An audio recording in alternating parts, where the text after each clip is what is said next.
In this episode, I'm with Andy Henriquez, the GOAT of storytelling. You're a storyteller. Yes. That's what you do.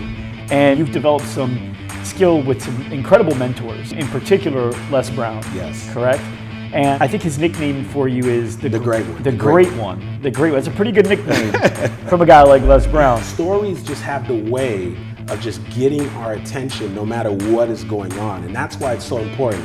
Like today, with all the distractions, with social media, we all have to become great at being able to share the story, because automatically that becomes the one thing that allows us to start getting people's attention. Who are you? What do you have? And the third one is, why should I care? Why should I care? Okay, who are you? What do you have? Why should I care? So you're saying every entrepreneur should be able to answer all those questions. So can I ask you those questions? Yeah. Okay, who are you? Everyone wants to be great, but only few actually get there. And I'm on a mission to find out what all the greatest have in common. I've traveled tirelessly to find, sit down, and talk with GOATs, people that are arguably the greatest of all time at what they do. Sales, marketing, advertising, business, podcasts, branding, you name it. The way they do things may be different, but they all seem to see the world the same way. To them, success is not only achievable, but inevitable. And we'll get inside their heads as they share their expertise with me each week. My name's Mike Arce, and this is The GOAT Show.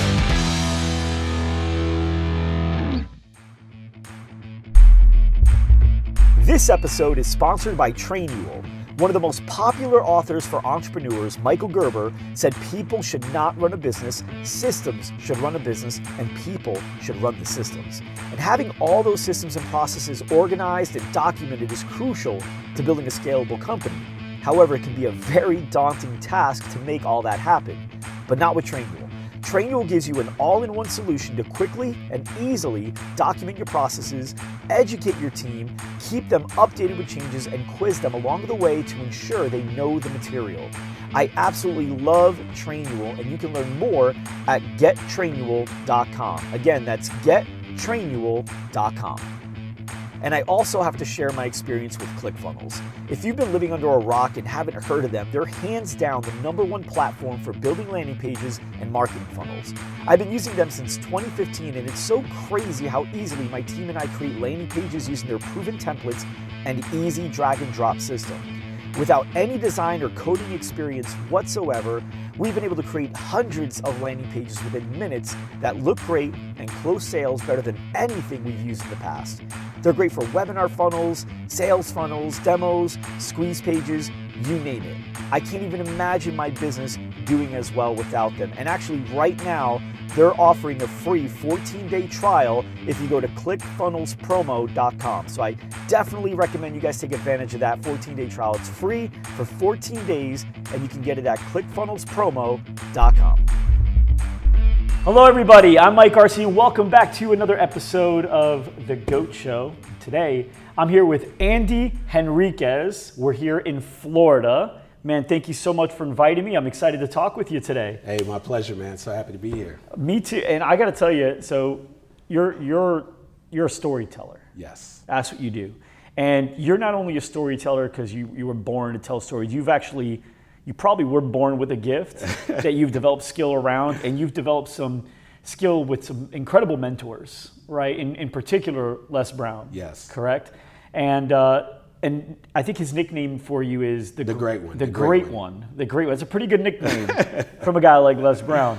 So what we're going to do today, I want to talk to you about storytelling. I think being able to tell a story is so important in building a brand, in building a community, in building a following. And when I say following, I don't necessarily mean on social media. I mean just people that are on board with you and what you're doing. Your family, your employees, your vendors, all that stuff, right? Building a following of people that want to contribute to your goal here. And so I want to break down the science of storytelling. You know, people like Steve Jobs and Richard Branson, Tony Robbins are incredible storytellers. But you know exactly what they're doing and how they're doing it each step of the way. Exactly. So we're going to do that today. Is that okay? Absolutely. All right, let's break it down. You've spoken on stages with thousands of people already. Yes. And you shared the stage with some really great people, which is exciting. Also, just so the audience knows a little bit more about you, some of the people that you work with NASA, is that right? So I got my first government contract last year. That was fantastic. And so what do you help NASA with? Yeah, so it's crazy, right? The phone rings and they're like, hello, this is NASA. I'm like, NASA? You mean like Nassau, Bahamas? Yeah. And there was actually somebody from NASA. And so what happened is they have coaches for the employees. Right. Every employee at NASA can actually get a coach. And so they wanted to do training for the actual coaches. So they said, hey, we hear this talk about storytelling. We think the coaches could really benefit from being able to leverage the stories when they're going to be connecting with the employees. Do you think you could come in and do a storytelling coaching? And I went in last year and that went so well, they brought me back in and I actually did a training as well for the executives. Wow. And you also work with Bacardi? Bacardi, absolutely. Okay. Same thing? Same thing. So I actually started off with one of the executives, a lady by the name of Marlene Gordon. She recently was put in charge over the Women in Leadership program and she hired me one-on-one to help her out with being able to share her story as the global ambassador for bringing more women to Bacardi. Wow. And of course, as a result of working with her, I continue to do work with Bacardi. So I've spoken at their, what they call Bacardi She Summit, and I've also gone back into Bacardi to lead their storytelling training for their Women in Leadership program, for their women who are in leadership in Bacardi, to equip them as leaders to be able to share their stories, connect with their staff, connect with the people, and literally be able to build greater connection and rapport. Wow. Now for community, do you ever bring those two groups together and get the astronauts a little Bacardi to enhance the space experience? That would probably be a bad idea. I mean, it seems creative, but I think I'm going to stay away from that. Okay, good. Well, who else are you working with? So I've had the opportunity as well as Office Depot. And I have, there's a large hospital chain in South Florida called Broward Health. Okay. There's Broward College Foundation. That's the actual foundation. So a lot of times people are saying, well, what are these companies, what are they looking to do with storytelling? And so the common denominators a lot of times is they have boards and they bring highly influential people onto these boards, Mike. And the reason why they put them on the boards is because they're hoping that they're going to be advocates when they're on the golf course and they're hanging out with their influential friends. They're going to actually tell their friends about this nonprofit organization and see if their friends will actually want to contribute. And they're not doing that. They're just saying, I'm on the board. And that's the end of the conversation. Right. So I come in and I do training specifically to help these people who are already very successful, but get them to find a way to attach a story to why they're deciding to actually partner up with that nonprofit organization. Okay. Like, what's the story behind it? So, because the story is what's going to enroll their friends and make their friends actually open up their wallets and their purses and actually decide that they're going to support that nonprofit organization. Right. One of the more popular speakers in this modern day is Simon Sinek. He wrote a great book as well called Starts With Why. Why is kind of the story, isn't it? Absolutely. Yeah, I mean, it's why this exists. It's why we do what we do every day. And really, when you learn how to deliver that why, because having a why is one thing. That's the what, right? The why is the what in this case, right? This is my why. But being able to deliver that why in a way where it can kind of pull at the heartstrings a little bit, get people to relate and empathize, that's really what makes the most impact. Absolutely. Okay. And I try to tell people all the time, you'll rarely ever see just a product go viral, a service go viral, a stat or a statistic go viral. What is it that normally goes viral? It's normally a story, right? Because every single day we're getting bombarded in our text messages, on social media, in our inboxes. So the people that we're trying to get the attention of, like those people that we want to check out our products, check out our services, check out what it is that we have to offer, those people are literally all day long are being inundated with stuff. So we've got to find something that is going to momentarily just distract them for a moment so that they'll stop and just focus on our products, focus on our services. And normally that something is your story. Okay. And that's the reason why, Mike, you and I, we could be heading out to the airport and you're rushing to get to your terminal and you're really, really busy and everyone's just trying to make it to wherever they've got to go. But if there's a breaking story that pops out on the news, I don't care what kind of a rush that you're going in, people are going to huddle around the television and they're going to be looking in, and even if they got a rush, they're going to say, what's the story here? Right. So stories just have the way of just getting our attention no matter what is going on. And that's why it's so important. Like today, with all the distractions, with social media, with inboxes being inundated, we all have to become great at being able to share the story, because automatically that becomes the one thing that allows us to start getting people's attention. So when you meet with certain individuals or companies, do you ever help a company put together a story for their brand? Like, this is why we're here. This is why our company does what it does? Yeah. So what's happened is not every company will actually be able to have a quote unquote brand story, Right. because there's not always an origin story. In other words, it was just, it's not necessarily where it's like this person had an idea. I'll give you a perfect example. Tom Shoes. You've heard Tom Shoes? So the guy who started Tom Shoes, his name is Blake Mikowski. All right. And so Blake is an entrepreneur. He started off on a shoestring budget. All right. We're talking about running ads on Craigslist, got a couple of non-paid interns. Okay. And he started a shoe company. Now, you and I would probably agree that if you and I were trying to start a shoe company, that's a pretty competitive industry. Yeah, would you agree? Absolutely. Right? So he decides to take a trip out to New York so he could go meet up with some store buyers and influence them. Has a horrible trip. But on the way leaving New York, he goes to the airport. And while he's at the airport, he sees a lady wearing a pair of Tom's shoes. Now, the reason why this is exciting, Mike, is because up until that point, everyone who he's seen with his shoes were friends, family members, and interns, right? So for the entrepreneurs out there, that's the big deal. The first time you sell your product to somebody else, right? And so what happens is he just casually told a lady, hey, nice shoes. And he thought that was gonna be the end of it. He starts walking towards the kiosk. The lady taps him on the shoulder. She goes, wait a second, you don't know what these are? He goes, no. She goes, oh my God, there's this guy, he was on the show, The Amazing Race. He didn't win, but afterwards he decided to travel the world. He went to Argentina to go learn how to play polo. And while he was in Argentina, he noticed that these people had these cool, trendy shoes. So he decided to start a shoe company. Oh yeah, while he was in Argentina, he also participated in something called a shoe drop. And every single time they went into a village, they put shoes on people's feet who had to walk for miles to go get shoes. And so literally every single time they sell a pair of shoes, they give a pair of shoes away. So she goes to him, can you believe that when I bought these shoes, they actually gave a pair away? And he goes, wow. And so of course he can't hold it in. He has to let the lady know. He goes, I'm Blake. And story goes, she goes, well, why'd you cut your hair, right? You're so much better looking with your hair short. But when he got back on the plane, Mike, he had an aha moment. And what he realized is that he was making a mistake that so many entrepreneurs do. And here's what it is, that they lead with talking about what their product is. They start talking about what their services are. They talk about what it is that they bring to the table, right? But they forget to lead first with who they are. And so one of the things, and I want to give it away because I know we're going to pull this out, but there's 3 questions that every entrepreneur, every influencer has to be able to answer before you can influence anybody. The first question they're asking is, who are you? That's what they want to know. Who are you? And we've heard it over, I won't be the first, I won't be the last to say it. We hear it all the time. People love to do business with people that they know, like, and trust. Okay. So the mistake that Blake realized he was doing was that he was leading with the second question, which is, what do you have? Every entrepreneur who starts off talking about what they have is doing themselves a major disservice. Right? Because if we go places, you say, well, what do you do? Immediately they're going to go, I have a product, I have services, I help people marketing, I help people bring up their bottom line, I help with this, I have a show, I have a podcast. They're always ready to talk about what they have. But guess what? Most people don't care about what you have until they first bought into who you are. Right?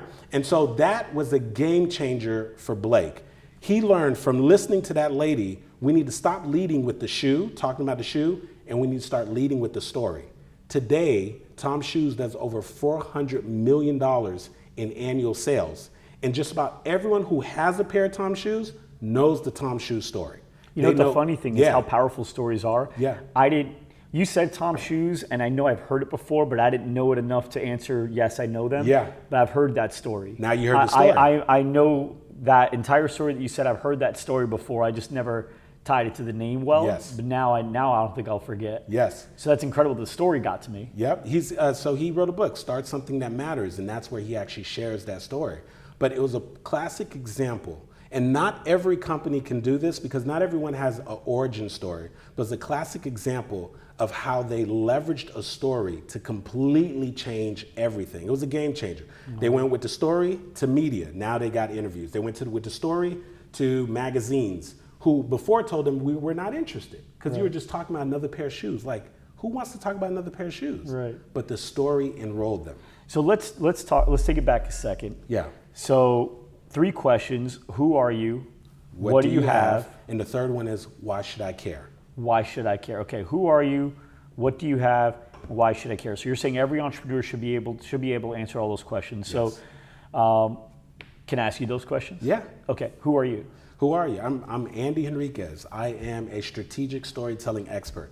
I help speakers, trainers, entrepreneurs to be able to develop their signature story, their personal stories, so that they can make more impact and make more income.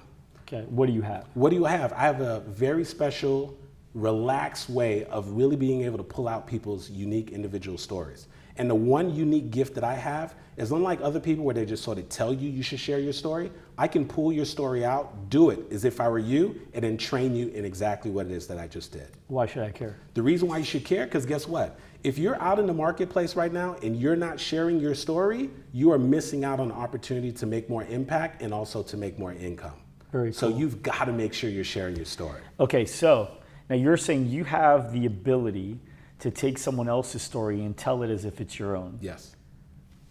Can we do that today? Let's do it. Can we give it a shot? And I put you on the spot too much? That's perfectly fine. Because, Let's do it. Because I'd like you to help us with ours. Yeah, Is that absolutely. okay? And then I think the questions you're going to ask me, for everybody listening, everybody watching, I think you guys are going to be able to use this in your own business, right? Because I'm assuming I'm probably going to ask all the questions that you all should be asking. Exactly. Okay. And if there's any questions that I didn't ask, that you guys that are listening and watching along, you go, man, I wish you would have asked this.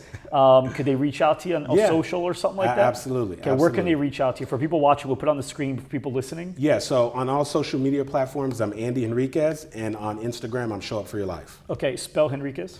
Henriquez. Awesome. Just for the listeners, we want to make sure they get it. Okay. Excellent. Sound good, Andy. All right. So you know me. I mean, this is what I love the G.O.A.T show. This is, for me, it's a way to be able to learn from people like you. Yes. And be able to share that with the world, because I 100% believe in ongoing education, right? And learning constantly from people that are smarter than me in certain things. To me, this is feeding me, right? Mm-hmm. Every day. But I have a company right outside of this, and it's our ad agency for fitness studios and wellness companies. So I'd like you to help me with that story. Is that okay? Yes. So I don't know how this works, but you're probably going to have to ask me questions, I'm guessing, and then I'll probably ask you questions, and then we'll see if we can figure something out. Excellent. Is that good? Yeah. Okay. So one of the things I would start off by saying is that a lot of times what we fail to realize as an entrepreneur, when we have a company, immediately we want to start off with just the company story, but we need to humanize the company. Okay. And a lot of times it really starts off with your story and finding a way to tie it back to the company. Okay. Right? Because that's going to be way more engaging. And so normally when we're trying to pull that out, I'm going to have you just consider just three things. Just three things. When you think about this particular company and the story that you're trying to create, I have you just think about three things, but we're only going to pull out one story. Okay. A significant challenge that you faced and that you had to overcome in trying to actually start the company, in the process of the company, or something that you faced in the past that gave birth to why you even wanted to have this company. A transition that you went through, right? We've all gone through transitions in life. Many of us who are entrepreneurs today, we weren't always entrepreneurs, right? We dealt with something and we made a transition from working a regular job to becoming an entrepreneur. And then the third thing is a defining moment. Now, I want to define a defining moment for you real quick. Kevin Costner has a quote, I love it. He says, when the defining moment comes, either you define the moment or the moment defines you. But here's my definition of a defining moment. A defining moment is a moment that when you look back, that moment single-handedly changed the trajectory of your life or the trajectory of your business. So instead of having a aerial view of, hey, this is what the company does and so forth, because we're still trying to enroll human beings, right? So we need to bring it down on the individual level. So let's think about one of your stories around a major challenge that you had to face and overcome, a defining moment, or a transition. Not all three, just one of them, that we will be able to eventually tie into your actual business. Okay. This is my the ad agency is my second business. So my first business was actually a personal training company that I actually had. And prior to that, I was building up gyms like LA Fitness and Pure Fitness as a fitness director in those companies.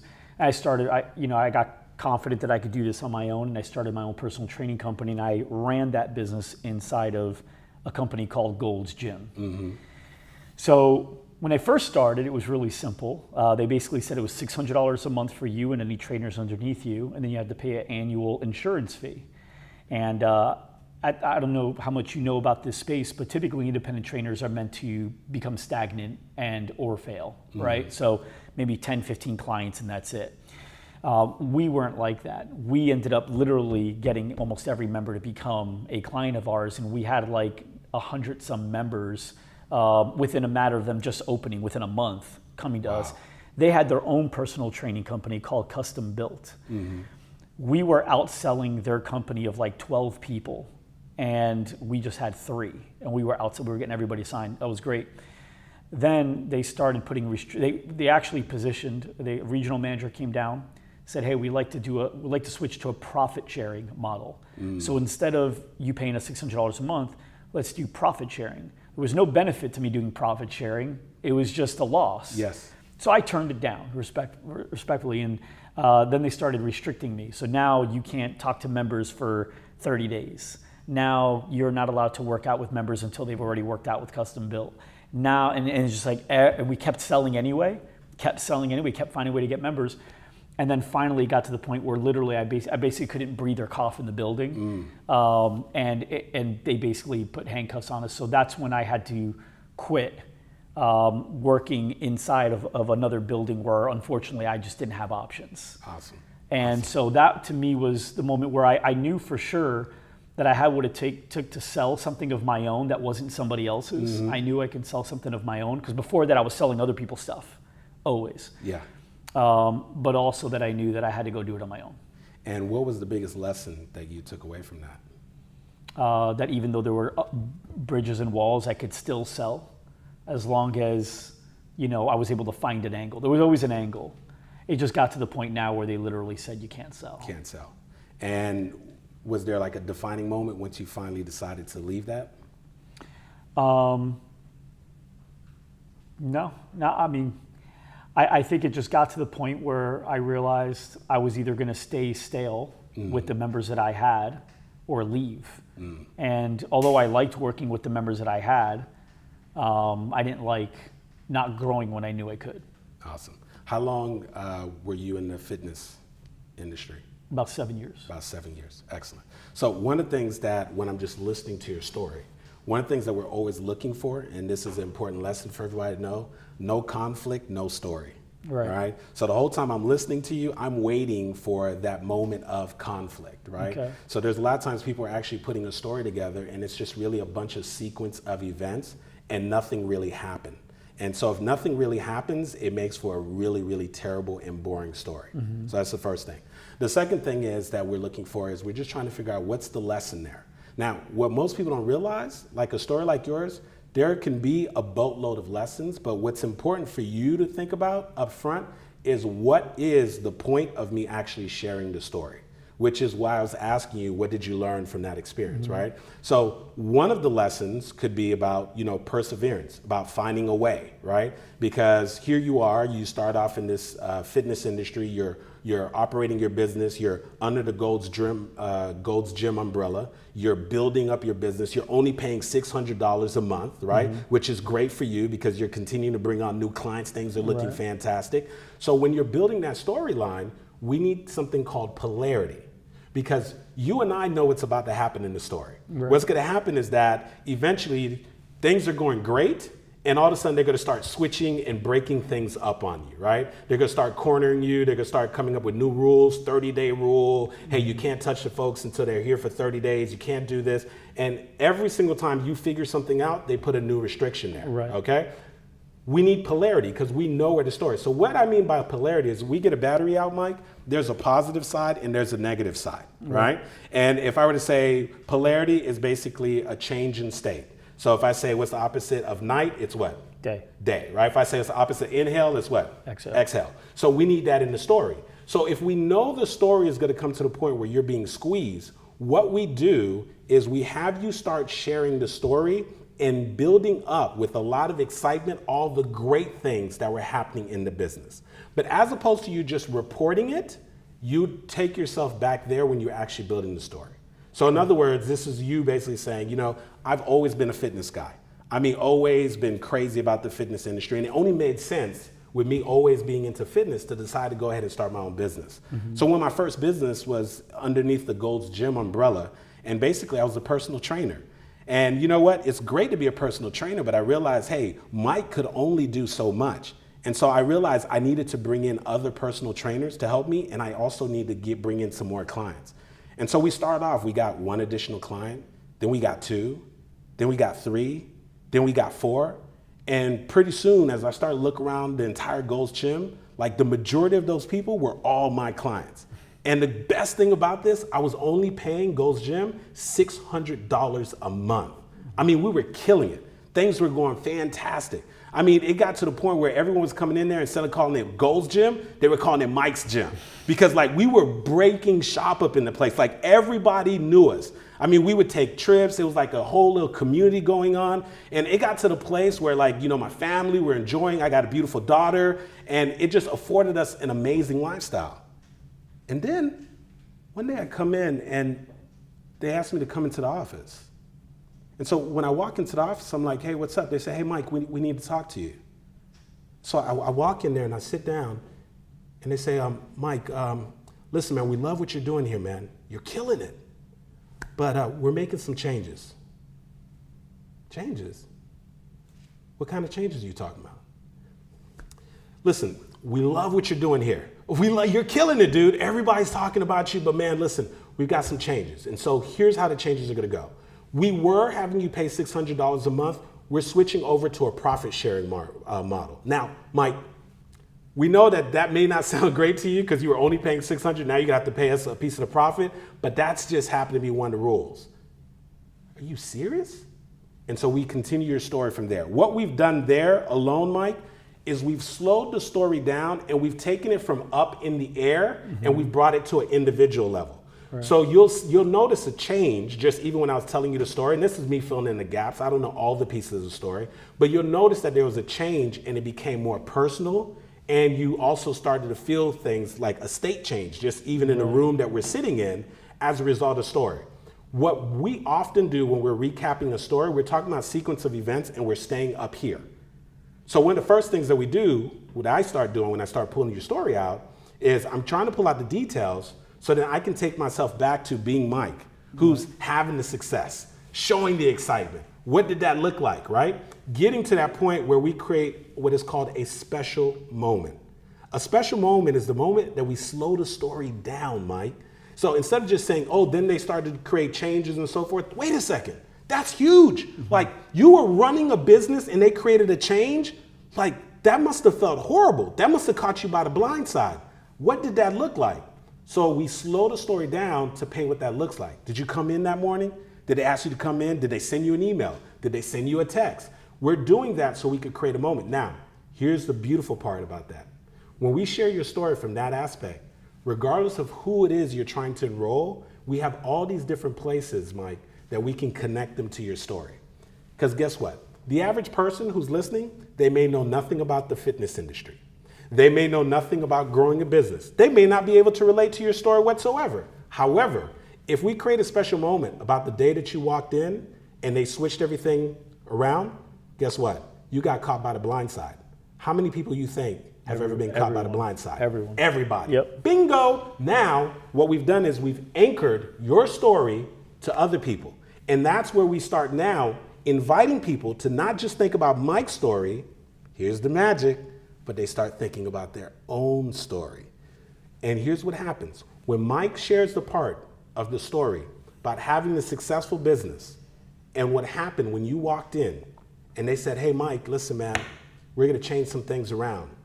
The things that were going on in your mind, well, what does that look like? I got a family that's counting on me. I got reps that are counting on me. I got to start changing things around, right? Whatever that feeling is we start anchoring and we start diving into, there's somebody else and just about everybody who can relate to pursuing something and then out of nowhere getting caught by the blind side. Right. When Mike invites us to think about that by casually asking the question, hey, have you ever been caught by the blind side in the process of telling your story? If you're on stage, how many of you have ever been caught by the blind side? You got hit with something that you totally didn't anticipate. This is when you know you're sharing good stories, Mike. When you get off the stage and they go, Mike, you were talking to me. Oh my gosh, I know for you it was the gym, but I went to the doctor, I got the bad diagnosis. Mike, you were talking to me. I know you were talking about the gym, but you don't understand, man. Like my wife called me up and said, we need to talk, and she's asking for a divorce. Mike, you were talking to me. Dude, you don't understand, man. I got caught by the blind side. I've been working for a company 20 years, and they called me in and they laid me off. That's the magic of storytelling. You know what the crazy thing is? Couple crazy things. Number one, I've been that guy in the audience where I go up to the speaker and I'm like, you were talking to me.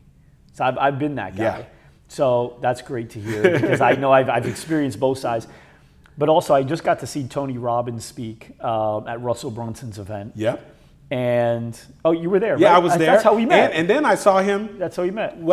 Just the last week again. Okay, I saw him again. Yeah, down here. He did that. Yeah. He would talk about his mother. But when he brings up his mother, I naturally start thinking about my mother. Yes. The way he does it, right? Yes. He goes, and he asks that question, by the way. He'll go, how many of you guys have a stubborn mother, right? Or Yes. something, right? And like 90% of the room will, because everyone thinks their mother's stubborn. Yeah, Right? yeah, That's the yeah, way- yeah. They probably are. So, but he does it. He asks questions. How many of you guys felt down in the dumps? How many of you guys felt cheated before? How many of you guys felt exhausted some days, just starting your day, can't get out of bed? And so what you're saying is he is anchoring? Yeah, so he's anchoring, and the term, and I know, because I know you're all about giving, right? For those who are listening in for the show, Right. we call that throwing a bridge, right? Okay. So what does a bridge do? A bridge basically connects two, bodies that are basically separated, right? Two bodies of land separated. Right. So we throw a bridge. So all it is it's Mike's story, but listen, it's not about Mike, okay? We use the story so that we can start bringing it down on a personal level. But then we create the bridge, and what the bridge does is all we're doing is we're extending an invitation without the audience even knowing sometimes for them to think about their own story. And without us instructing them to, they will connect the dots. And that's what starts to create connection. That is why you have people who do posts all day long with major platforms on social media, and their fans swear that they know them. Right. They don't know them, right? They're just checking them out. But what happened is they're experiencing them on a personal level. They learn their stories. And the more that people begin to learn about your stories, the more that they feel like, I know him, right? As they are watching the GO.A.T show, they're here, they're watching you interview great people, but guess what? They're also hearing a lot of Mike's story. And so what happens is it just creates this amazing bond. And could you imagine you're trying to grow a business and you're trying to build a platform and you're not sharing your stories? Like you're not giving people something to connect with? Like if you are people who are just trying to compete on their products and on their services and on their content, like you keep that up, you're gonna be like obsolete, right? Like no one's even gonna be thinking about you after a while. Because just about anybody who's in the personal development space, we could probably Google any content. Like if I had enough time and you told me a topic, I could do a keynote on it, 45-minute keynote on it if you gave me enough time through Google and research. So if that's the only thing you're competing on, like just your content, you've got a problem, right? What makes us unique is the way that we bring our stories to our content. What makes us unique, what makes you unique, and I've gotten to watch your shows, Mike, you're a phenomenal interviewer. You're great at pulling out the stories, man. Once you start getting into those people's stories, I'm locked in. I'm watching the GO.A.T show. I'm like, man, this is amazing. Right. That's what makes the show so compelling. It's not just the content. I love the fact that we get to share great content, but the stories that people can connect to, that they can relate to, and that they can learn from. That's the game changer. Wow. That's awesome, man. I appreciate all of it. You know, and I'll tell you, the toughest part about interviewing sometimes is that I get so caught up in listening, and then I sometimes don't know when they're gonna stop because I'm not even thinking about the end. I'm just like thinking about the middle because I'm in the middle of it. And then they finish, and I'm like, oh shit, I should probably have something lined up for the next thing, but I just don't sometimes. I'm so into it, and so thank you. All right, so I want to go back and thank you so much for helping me with my story. You're welcome. That was cool. I'm actually going to start using some of that, and I appreciate it. Let's go into your story. Yeah. So, what were you doing before you were master storyteller? The last thing you would imagine, man. Oh, man. You know, it's crazy. My parents came from Haiti, the poorest country in the West Hemisphere. And the thing in the household, because mom, dad didn't go to college, was go to school, get a good education, get a good job. So I followed the script. Like, I'm the poster child for following the script. Like, I went to school at Florida State University. I graduated summa cum laude. I got my master's degree in corporate accounting. While I was in the master's program, I was crazy. I studied for the CPA exam, passed the CPA exam, and then landed a job with one of the largest professional service firms, one of the big 4 public accounting firms, PricewaterhouseCoopers. So that's what I was doing. So people were like, how in the world do you go from being a CPA, working for a big 4 firm, and then you become a storyteller? It's bizarre. But what happened is I was working with them for about 3.5 years, Mike. And I got to the point where like life, I was just following a routine, man. I was waking up every day to the sound of an alarm clock, jumping literally out of my bed, getting in my car, fighting traffic, going to an amazing company, every reason to do well. But yet and still something was like, man, there's gotta be more than this. And so you'll appreciate this, man. I just started going to personal development events and workshops, just searching, man. Had no idea what I was gonna do. And then one day I'm sitting at the event and there's a gentleman on the stage and he starts talking about finding your purpose. My parents never talked about finding your purpose. It was like, go to school, get a good job, get a good education. And he said something that had me thinking. After he said this, I don't remember what else took place during that workshop, that seminar, because I stopped thinking because I was trying to answer the question. And he said, I want you to imagine for a moment that you had all the money that you want in your bank account. 10 million, 20 million, 100 million, whatever makes you happy. And then he said, I want you also to imagine whatever fears you have were taken away. The fear of challenge, the fear of disappointment, the fear of rejection, even the fear of success. He said, but there's one caveat. You gotta wake up every day and provide a service. What could you wake up every single day and do it because you love it, and it wouldn't even matter if you got paid for it? I heard nothing else, Mike. I mean, there was an awesome speaker lineup. I heard nothing else. The rest of the time that I was there, I was trying to answer that question. And for me, being a former CPA dude, I realized, wait a second, I knew that I at least wanted to be the guy in the front of the room. I didn't know what that was gonna look like. I didn't know who was gonna help to take me there. And by the way, the gentleman who said that was a gentleman by the name of Les Brown. Okay, so right? that's how you first got introduced to him. And so that's literally when I was thinking about it. But how I got introduced to him, right? Because I know you were asking me that, Mike. It was crazy. So I have a friend of mine that had a roommate that I would only see the roommate when I swung over to go hang out. Right. And then when like Facebook got real popular and so forth, you were just looking for anybody that you knew that you could connect with. Right. So I was like, there's a face I know.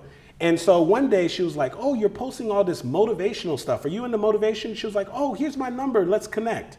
So I called her up on the phone. She was like, oh, so I see you posting motivational stuff. Who do you like? I said, oh man, I like a guy by the name of Jim Rohn. I like Zig Ziglar. You know, I like Tony Robbins. I said, whoa, but there's this one guy, man. This guy's amazing. I heard him speak now. So his name is Les Brown. She goes, Les Brown, huh? She goes, I know Les Brown. He came and spoke in my church. Now, when she said that, Mike, I'm thinking, yeah, you know him because he spoke at your church. Okay, you know good. Of him. Yeah, you know of him. That's great. Next day, Mike, my phone rings. I pick up the phone, I'm like, hey, what's up? And I'm wondering why she's calling me again. I'm like, hey, what's going on? She says, what are you doing? I said, oh, well, I'm just running some errands. Why, what's going on? She said, you got a minute? I said, yeah. She says, well, hold on. I want you to talk to somebody. She clicks over. Hey, how you doing, Andy? It's Les Brown, Baby Brown's baby boy. How you doing, Andy? You know his voice. And I knew his man's voice. And I was like, Les, is that you? He said, yeah. And it just so happened, Mike, I was in Fort Lauderdale, Florida, and I was talking to Les. It was maybe a 5-minute phone call. Felt like 30 minutes, man. And he said, I'm coming to Orlando, Florida. How far are you from Orlando? I said, I'm 3.5 hours away. He said, I'm doing a speaker training, a storytelling training, and I'd like you to come as my guest. And that's when I sat down there at the feet of what I like to call, you know, we talk about GOATs. I believe every GOAT was influenced by a previous GOAT, right? You find any GOAT basketball player, there was a previous GOAT. In any industry, there was a previous GOAT. There was a predecessor, somebody of a previous. And I sat there and I would watch this man sharing craft stories. And I went to storytelling trainings. When you and Les sit across from each other, he will let you know. For a series, he said one time, I was in a high-end speaker program that he was in. And he said, if you're willing to show up at the events that I'm at, I would give you an opportunity to get on stage. I'll give you an opportunity to speak. For about 2 years, everything that was in the country, Mike, on my own dime, I showed up. And what he would do is he'd say, I've got a young man. He's here from South Florida. His name is Andy Henriquez. I'd be like, who me? who me? And he would tell me, I'm going to bring him on stage. He would bring me on stage. And Mike, he would say, you got 5 minutes. He passed me the mic. Okay. He watched how I handled the 5 minutes. Next time he'd say, you got 7 minutes. Okay. Next time he'd say, you got 10 minutes. All right. We're sitting in the building right now of a major direct sales company and she actually she's Madam Chair for the Direct Selling Association. And the way that I got on her stage in front of thousands of people was because Les Brown was coming in to speak, and he gave me a call. He said, hey, young man, I'm splitting the time with you for my keynote. You're gonna get 30 minutes, I'm gonna get 30 minutes. You better show the old man up. Let's see what you got, man. And the rest, as they say, was history. I got so inspired by him. And the thing that I think helped me, Mike, is the fact that coming from an accounting background, I'm very analytical. So what looked like magic, right?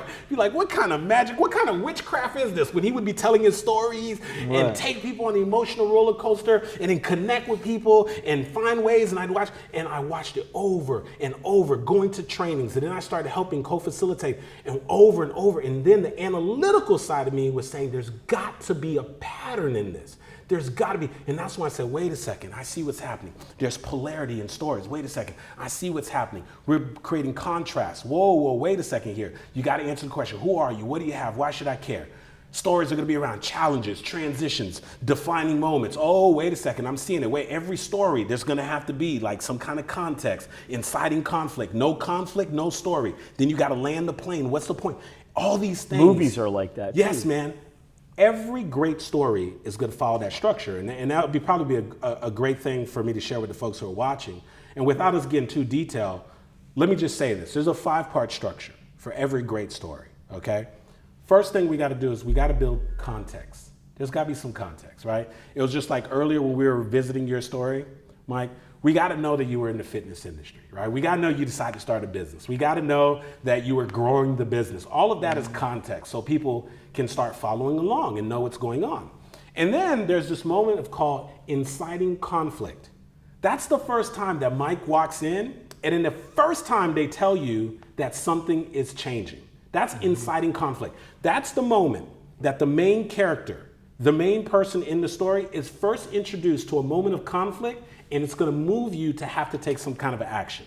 So in your story, it's like maybe the first time you walked in or you got the email, they say, hey, Mike, we're changing some things here. I know we are only charging you $600 a month, but dude, we're changing to a profit sharing model. Now, the next part after inciting conflict is rising conflict. That's like when you were talking about, man, they changed the thing. And so we kept selling, Andy, and then they start changing another thing. Then we kept selling, Andy, then they changed something else. That's rising conflict. More things are happening, right? Mm-hmm. So all this conflict, more conflict, which great stories do, right? First there's conflict, but then it's rising. Then there's got to be a climax.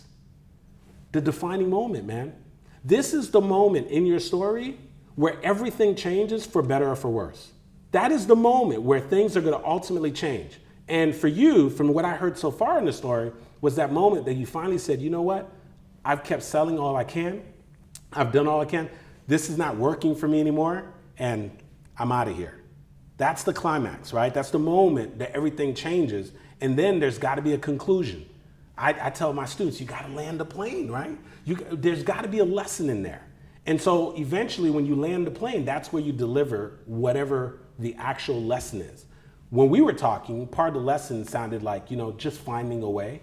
Mm-hmm. You gotta just find a way, right? Every single time they switched things up, you kept finding a way. Right. And so how many entrepreneurs are just stuck because something happened? And so when you share that story, what you're trying to get them to understand is, look, what happened to me happens to us all, mm-hmm. right?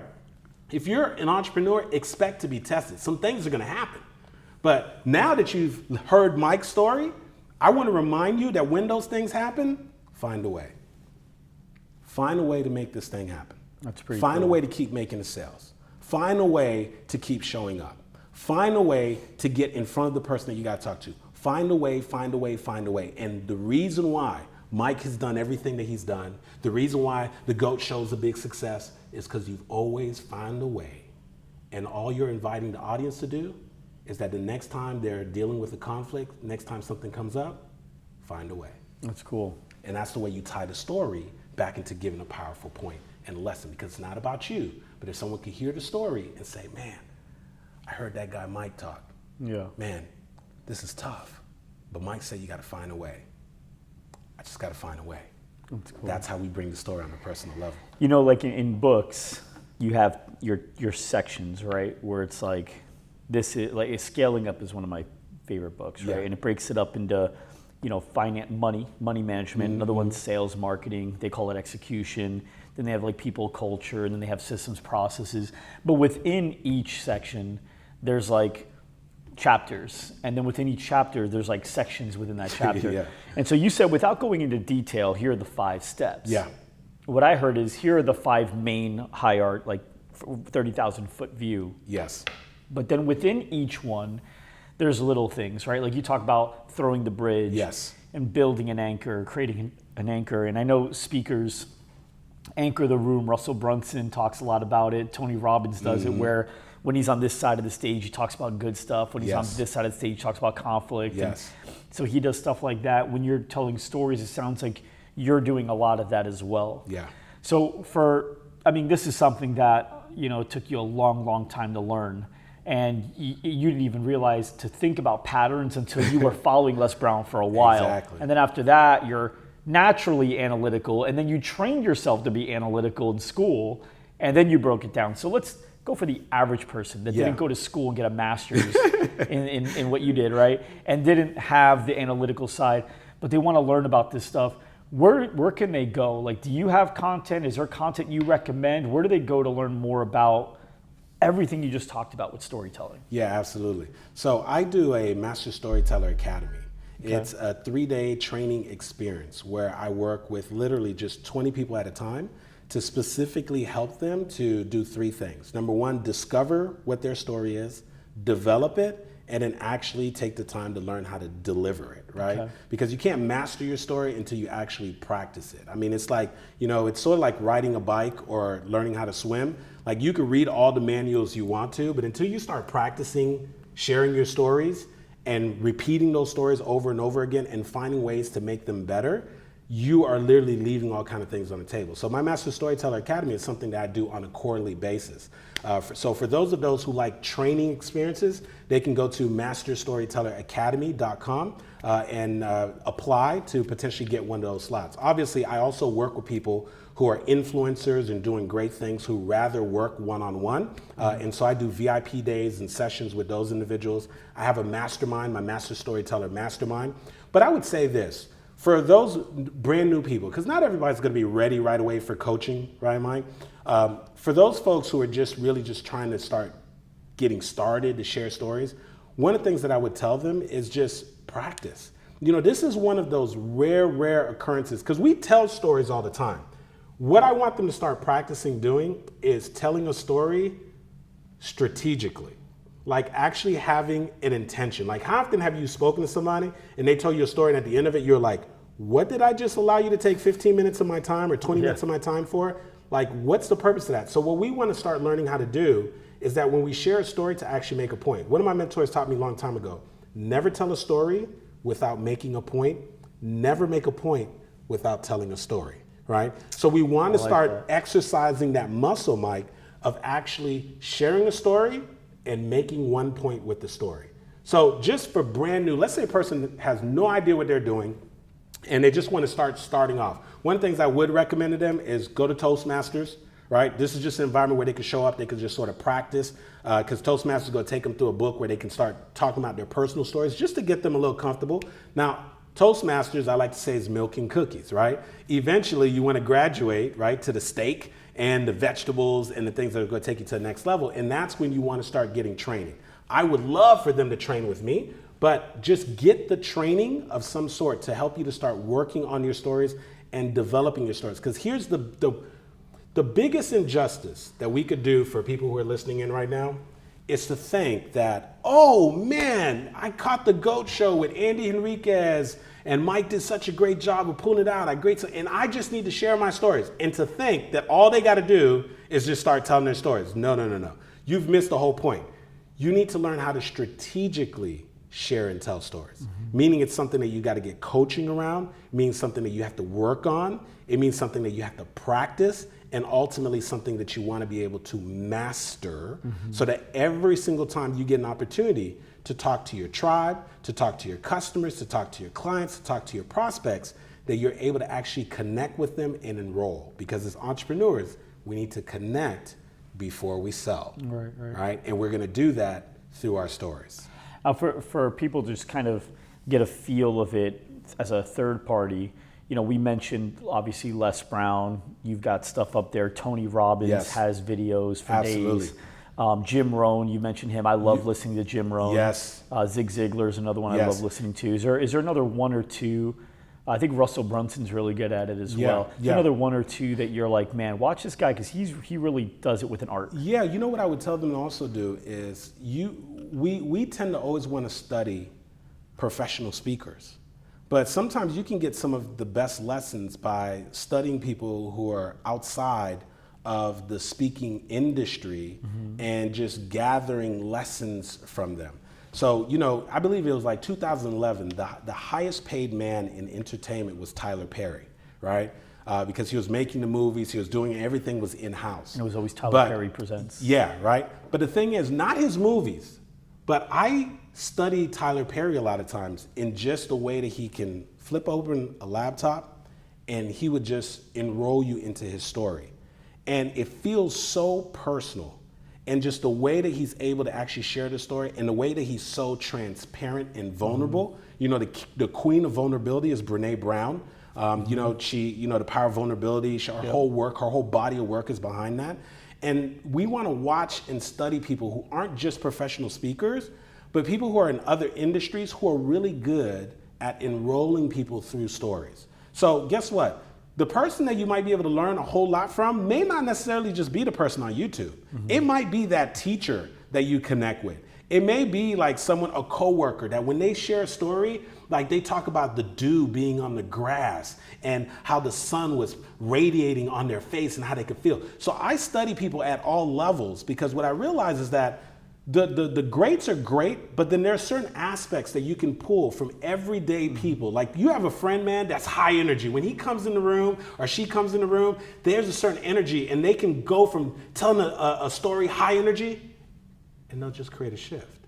And it does something in the story. There's a lesson there, right? There's a person who they paint all these pictures with words. There's a lesson there. You have a person who's very humorous. There's a lesson there. There's a person who knows how to do what is called a dip. Lisa Nichols is known for making this famous, which is where you like start the story on the mountaintop and then you go from, hey, you know what?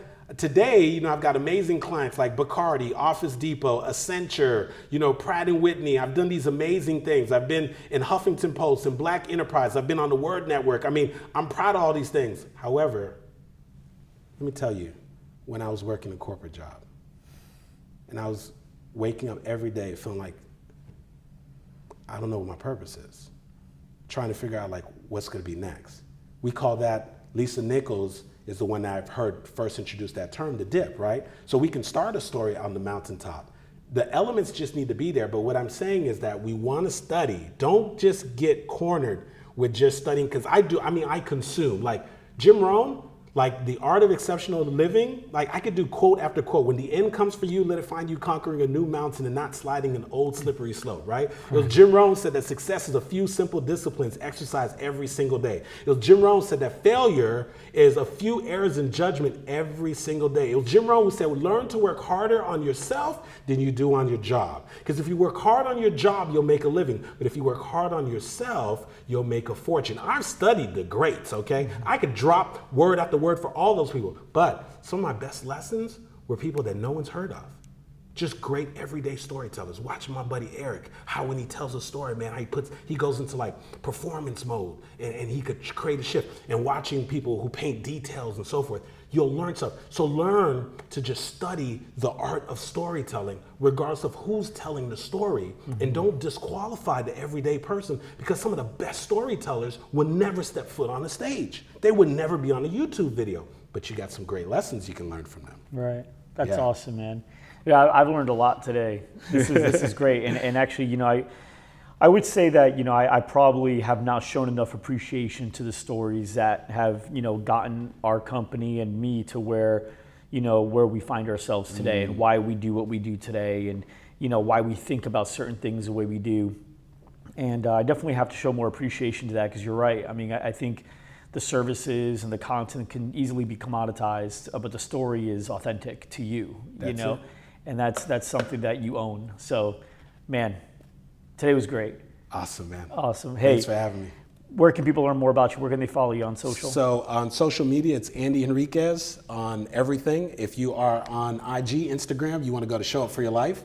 And of course, you can go to andyhenriquez.com, which is my website. Awesome.